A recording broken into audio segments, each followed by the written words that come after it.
We're going through a series exploring Matthew, and I want to invite you to open up your Bibles to Matthew chapter 20.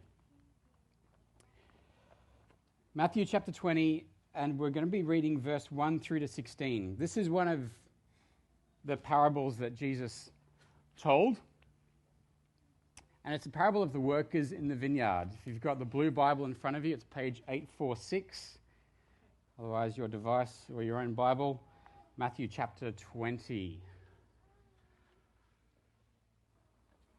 I'm going to read through it, and then we're going to dig into it.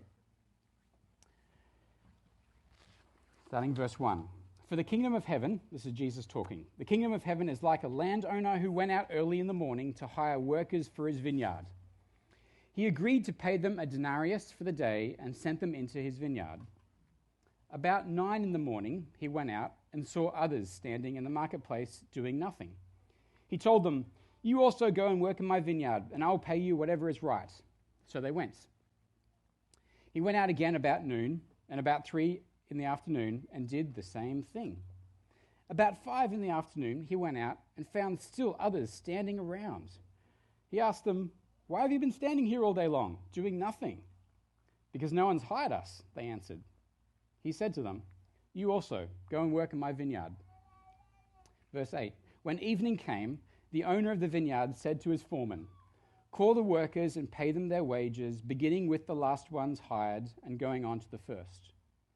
The workers who were hired about 5 in the afternoon came, and each received a denarius. So when those came who were hired first, they expected to receive more, but each one of them also received a denarius. When they received it, they began to grumble against the landowner. "These who were hired last worked only 1 hour, and they said, you've made them equal to us who have borne the burden of the work and the heat of the day." But he answered one of them, "I'm not being unfair to you, friend. Didn't you agree to work for a denarius? Take your pay and go. I want to give the one who was hired last the same as I gave you. Don't I have the right to do what I want with my own money? Or are you envious because I'm generous?" Verse 16, so the last will be first, and the first will be last. How do you feel as you listen to that?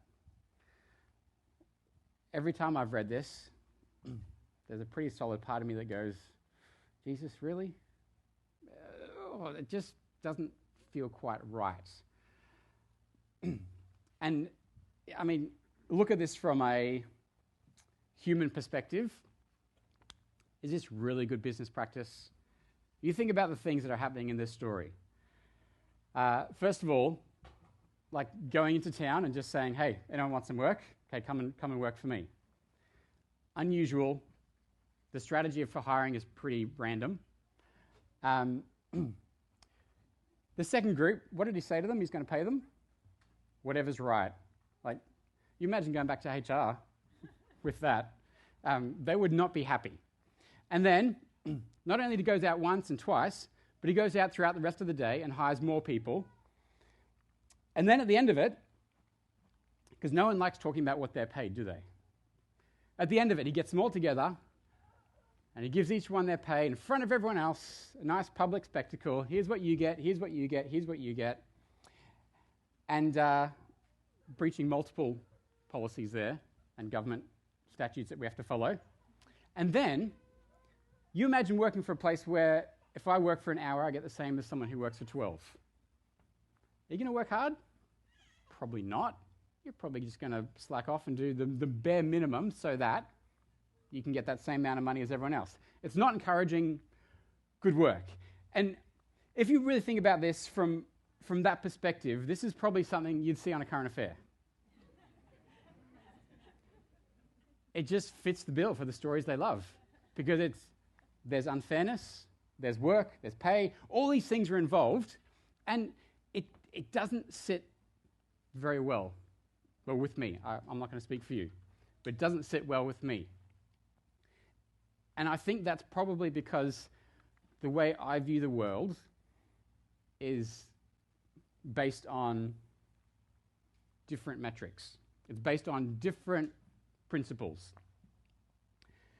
And if I'm going to be honest, it's probably based on a view of capitalism. Adam Smith, who was probably one of the earliest proponents of capitalism, said, "Public services are never better performed than when their reward comes in consequence of their being performed," so you get the reward if you do the job, "and is proportioned to the diligence employed in performing them." So if you do the job well, you get paid well. If you do the job, you get rewarded. If you do the job even better, you get rewarded even more. Is that how your workplace mostly works? Generally, that's how things work. And so, the work done, the reward deserved, you got this nice little line that comes up here. The more work you do, the harder you work, hopefully, the better the your reward that you get is. And I guess to test that theory, if you work 5 days a week, 8 hours, 9 hours a day, you put in your best, and you find out the person who works part-time 1 day a week gets the same pay as you, would you be happy with that? No, I can't see anyone nodding yet. Or, if you don't work, but your parents say, "I'll give you some jobs to do." If you mow the lawn, take out the rubbish, I will give you $50. And they say to your sibling, "If you wipe down the bench, I'll give you $50. Anyone comfortable with that? Yeah, which jobs are you doing though? Yeah. We've got this inbuilt thing that for things to be fair, it's based on what we do. And we tend to see people, and maybe I'm generalizing here, and maybe this is just me, so I should replace the we with I. But we see people in terms of their value. And we determine their value based on what they're able to do, either for me or for society around us. And look, maybe that's a stretch, I'm not sure. But generally that's how society sees humanity. Jesus looks at things differently. Where we see people in terms of their value, I want to suggest that Jesus sees people. Full stop. He doesn't have a value scale that he works from like we do. He just sees people. And I think this parable plays that out really beautifully. So let's dig into it a little bit. Verse 1. The kingdom of heaven is like a landowner who went out early in the morning to hire workers for his vineyard. He agreed to pay them a denarius for the day and sent them into his vineyard. A denarius was about a day's work for a laborer, someone doing a job. So that was kind of accepted pay at the time. For a day's work, 1 denarius you could buy about, probably for a family, you could buy about a week's worth of flour to make bread. So that's pretty good. You need this to live off. And so Jesus is telling this parable, and he says that the vineyard owner goes down kind of to the market square, and he says, anyone need work? Now, for us, this sounds a bit odd, but this still happens actually in places today. In Nepal, a lot of people love going there and trekking through the Himalayas, a beautiful place. But you arrive, if you're doing the Everest camp, you arrive at this place called Lukla. And for those that are carrying a lot of stuff and are planning on climbing, you need all this gear. And so when you get there, you rock up, and if you go into town, there are a bunch of people standing around. And these are porters or Sherpas. And they are there ready to be hired by whoever wants them to basically carry a whole heap of stuff on their back, crazy distances at high altitude. These guys are super fit. But what Jesus describes here is kind of what happens there. There's people sitting around waiting, and someone says, hey, we're running an expedition, we need 20 Sherpas, and they get employed from that space. There's no interviews, there's nothing formal, it's just, yeah, do you want to come and do this? All right, haggle over the pay, and then it's done. So this isn't uncommon today, even still. But this landowner goes out and he hires his workers, and he tells them, go work and I'll give you enough food, enough money to, a day's wage, which will support your family for probably about a week. So these people, they're wanting work because they have a need. And their need is, we need to look after our family, we need to look after our household, we need to buy bread for ourselves. Similar to those guys in Nepal, the work they get carrying stuff up and down mountains is the work that pays for them to have what they have and to be able to provide for their family. This parable comes in the context of the disciples a little bit before this have said to Jesus, who's going to be first? Who's greatest in the kingdom of heaven? And they've had this kind of argument going on amongst themselves, and it continues after this as well. But they'd said earlier, remember when Jesus talked about the greatest in the kingdom of heaven being kids? That was the response he gave to when they were like, who's the best? Who's the greatest in the kingdom of heaven? He's like, you've got to be like one of these. And so this is the context that Jesus gives us in this parable. And he's talking to his disciples, and he tells them about these workers who are hired for the day for 1 denarius because these people had a need, and that need was they needed to look after their families. So let's keep reading. A few hours later, about 9 a.m, he went out and saw others standing in the marketplace doing nothing. Now, I'm not sure why he would go out again. Maybe he needed more work being done. We're not told. Jesus doesn't explain on that. He doesn't give us more context. He just says the landowner goes out, hires more people because he saw them doing what? If they're doing nothing, are they getting paid for doing nothing? No. So these people also have a need, and Jesus sees them there, or the landowner sees them there, and he says, hey, come and work for me. So he tells them to go and work in the vineyard, and he'll pay them whatever is right. This goes on. He went out again about noon and about 3 p.m. and did the same thing. And the fact that he goes out 5 different times, once again, 5 in the afternoon, he goes at all these different times to hire these different people who he goes and he sees them, and they're in the marketplace and they're doing what? They're not doing anything. They have not been employed. They have no job. They have no ability to look after themselves or their family. They're waiting for someone to hire them, to give them something to do so that they can work, so they can get that reward, so they can buy the bread, so they can look after themselves and their family. And still, at the end of the day, there's people there who are still waiting. And so, kind of defying logic, this vineyard owner goes out and he hires them for 1 hour. He gives them 1 hour's work.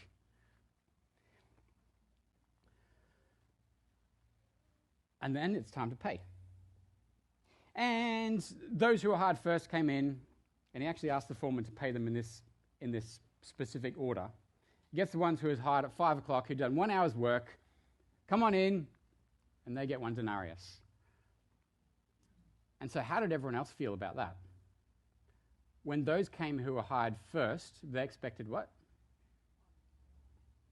Well, we've worked for a lot longer than them.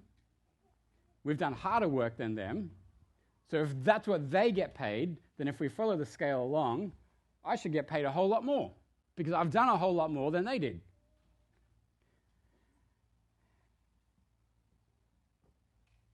But everybody gets the same amount. They all still get 1 denarius. There's no change. There's no scaling. There's none of that. It's just if you've been there, then they all get paid the same amount. When they received it, they began to grumble against the landowner. These who were hired last worked only 1 hour, and yet you've made them equal to us who have borne the burden of the work and the heat of the day. And I get it. I kind of really resonate with what they're saying. Because that is, from my perspective, that is not fair. That is not right, and it probably shouldn't be happening.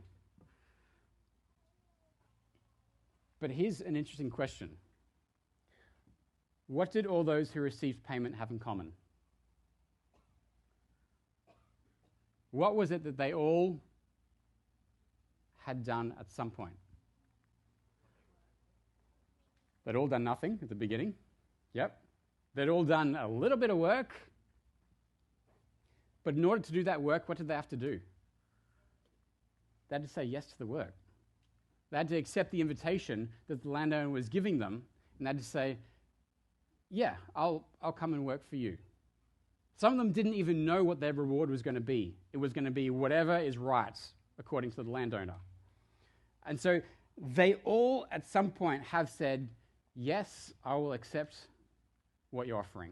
I will come and do whatever you're calling me to do.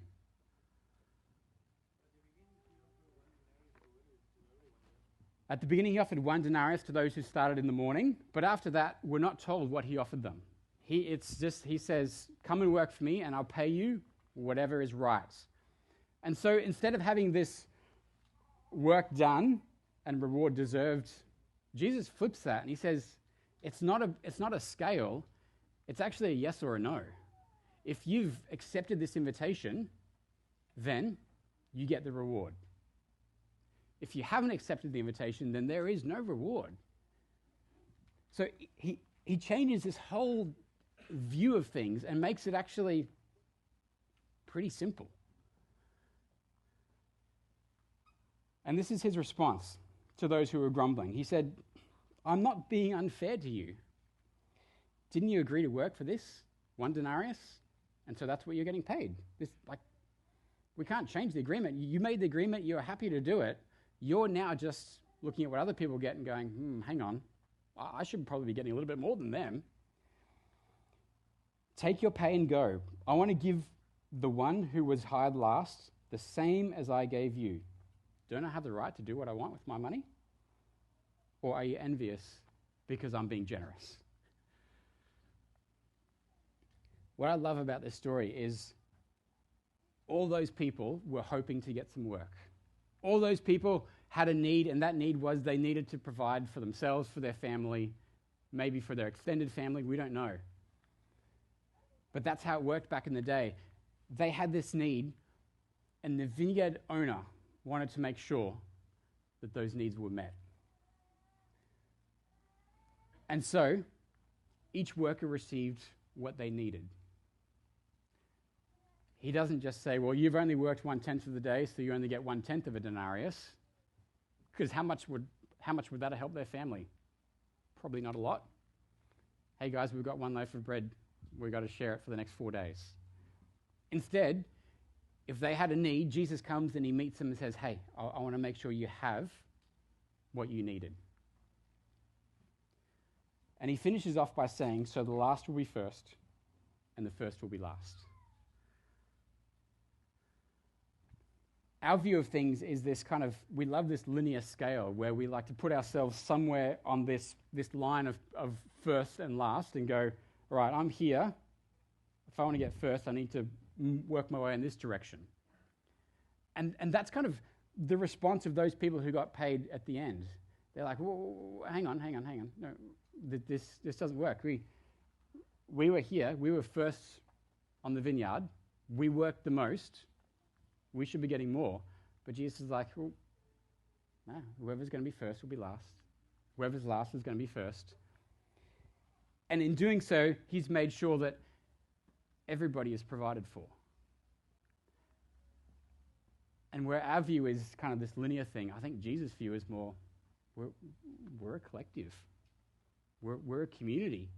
We're a group of people, and each person has their needs. And I want to make sure that the needs of each person in this community are met, that you have what you require. And it just reveals, as Jesus said at the end of that parable, that the vineyard owner, he is generous.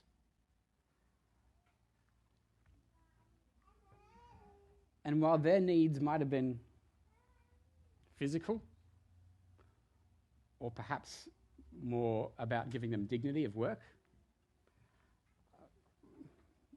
my guess is that you probably have some needs that they might be that and might be something else. And the landowner, the vineyard owner, is really keen on making sure that whatever needs you have, that they're met. That he gives you what you need. Maybe not always what you want, but definitely what you need. And this is both about physical needs, but also about those deeper spiritual, emotional needs that we have. And the story of the gospel is just that Jesus saw us and went, you know what, you all have needs that you can't fix on your own. You can't make your own work. You can't give yourself that denarius because you need someone else to provide it for you. And that's what Jesus did. That's the beauty of the gospel. He gives it, and everyone gets the same amount.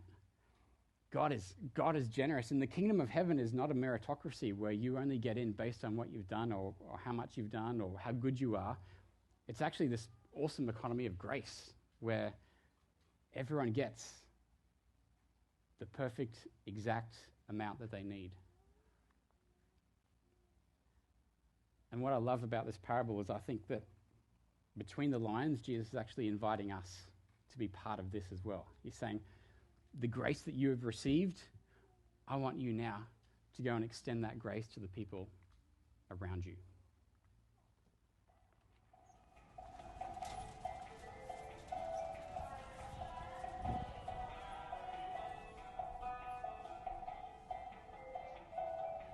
I'm not what you'd call a patient person.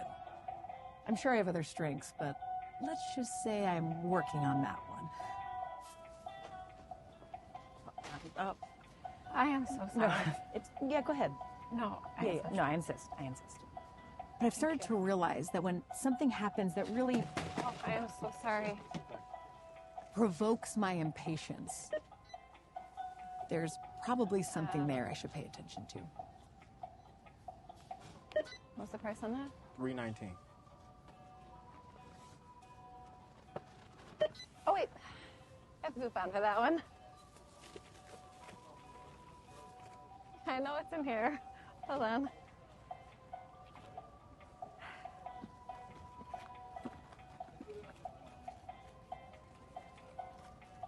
Ah, here you go. Thank you. Yeah.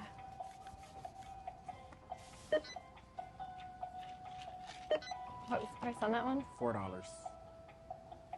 Oh, you could take that one off. $1.45. Oh my goodness. She's price checking a bar of soap. And that's when I realized she's price checking a bar of soap. She needs these things, and she doesn't have enough to pay for them. And then it hit me. I've been her. Anxious. Not over money, anxious over my soul.